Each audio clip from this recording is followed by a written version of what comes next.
সাঁইথিয়া শহর সহ তালতলা ফেরিঘাট কবে মুক্তি পাবে যানজট থেকে অপেক্ষায় নিত্যযাত্রীরা। বেশ কয়েক ঘন্টা যানজটের সৃষ্টি হল সাঁইথিয়া তালতলার অস্থায়ী ফেরিঘাটে। মূলত সাঁইথিয়া নতুন ব্রিজ মেরামতির জন্য ব্রিজের ওপর দিয়ে বন্ধ রাখা হয়েছে যাতায়াত। ঠিক একইভাবে সাঁইথিয়া শহরের মধ্যে যে একটি রেল সেতু ছিল সেটিকেও খুলে দেওয়া হয়েছে প্রশাসনের পক্ষ থেকে।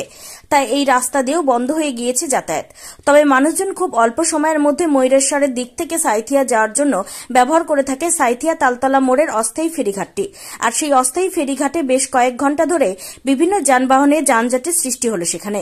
আর তাতেই সমস্যায় পড়েছে নিত্যযাত্রী থেকে শুরু করে বিভিন্ন রকম যানবাহন চালকরা। সোমবার সকাল 11:30 নাগাদ সেই চিত্র উঠে এলো আমাদের নিউজের ক্যামেরায়।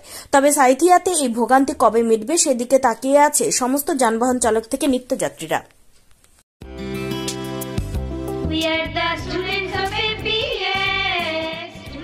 ঘটি চলিতেছে Shivam education and social welfare ট্রাস্টের পরিচালিত অরঙ্গবাদ পাবলিক স্কুল।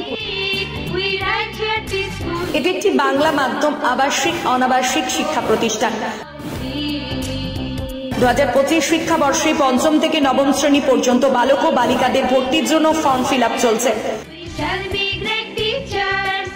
ফর্ম পূরণের শেষ তারিখ 22 অক্টোবর 2024।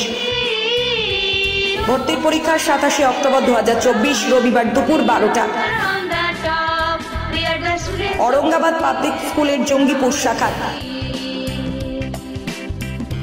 মিয়াপুর ক্যাম্পাসে বালক ও বালিকা বিভাগ, তালাই ক্যাম্পাসে বালক বিভাগ, লালগোলা ক্যাম্পাসে বালিকা বিভাগের জন্য অনলাইন অথবা অফলাইনে ফর্ম ফিল আপ করুন। স্কুলের বিষয়ে বিস্তারিত জানতে ফোন করুন 7501593336 বা 8617369044 9593494785 We are the family of Shivam Trust, blissfully.